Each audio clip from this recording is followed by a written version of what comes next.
Stop resisting. There's something you've been refusing to do, a step that feels beneath you, an apology you don't want to make, or help you don't want to ask for. Why? Because pride has disguised itself as self-preservation, and you've called it wisdom, called it boundary. But deep down, you know it's fear. Fear of being seen as weak. Fear of admitting you can't handle this alone. But what if the very thing you're most afraid of, humbling yourself, is the only thing that will break what's holding you back? Let me show you. This is not just a message. This is a divine intervention in your timeline. This is your window. If you keep listening, you'll see exactly why things haven't shifted and the hidden key you've been missing your entire life. I've watched you stand strong for so long. Nobody sees the weight in your chest as you smile on the outside. You've crunkled on your bathroom floor, silent tears, asking God why you're still stuck. You help everyone else, but can't let yourself receive help in return. You offer compassion to others, but your own story is locked in behind a wall of self-reliance. I see the masks you wear to work, the brave face with your family, the performance you keep up so your friends won't worry. And as you cover pain with productivity, you're secretly exhausted, praying for a breakthrough, but unconsciously blocking it with pride. This is not a rebuke, it's a rescue. There's a man in the Bible named Naaman. He was a decorated general, powerful and respected. But Naaman had a hidden weakness, leprosy.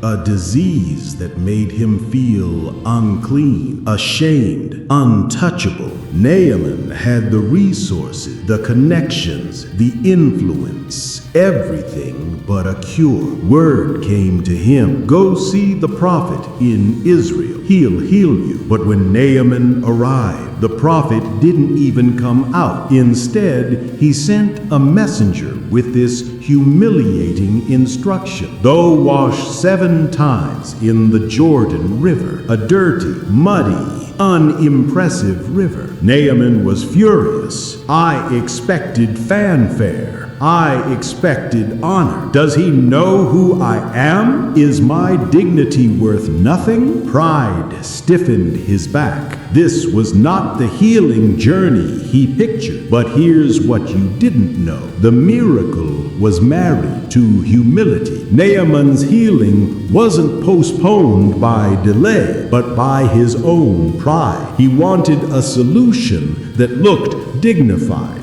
something that kept his reputation intact. But God said, if you want breakthrough, you must surrender your image. It took the desperate plea of Naaman's own servants, people beneath him in status, to convince him, sir, if he had asked you to do something hard, wouldn't you have done it? How much more when it's something so simple? Naaman laid down his pride, stepped into the muddy waters, obeyed, and emerged with flawless skin, completely healed, restored, transformed, not by striving, by surrender. This is where most people miss it. They hold on to shame because letting go would mean admitting they don't have all the answers. They wait for a special word or a grand solution, but the miracle is waiting in the obedience that feels awkward, undignified, or small. Sometimes the step will look like reaching out for help. Sometimes it's forgiving someone who doesn't even deserve it. Sometimes it's simply admitting you're hurt, and your pride says, if people see you like this, they'll lose respect. They'll question your worth. You'll lose control. But nothing you're doing alone is working. The healing isn't in pretending. The healing is in the humbling. But I need you to understand, God never humiliates. He restores. The path down is always the path up in the kingdom. Naaman wasn't just healed in his skin. He was changed in his heart. His story is proof healing will reach the wound pride won't let anyone touch. Look at where you are. All the striving, all the performing, all the I can handle it grit it? Has it healed you? Has it brought breakthrough? God's next level for you won't look like a stage or spotlight, but a river and release. It starts with a whisper.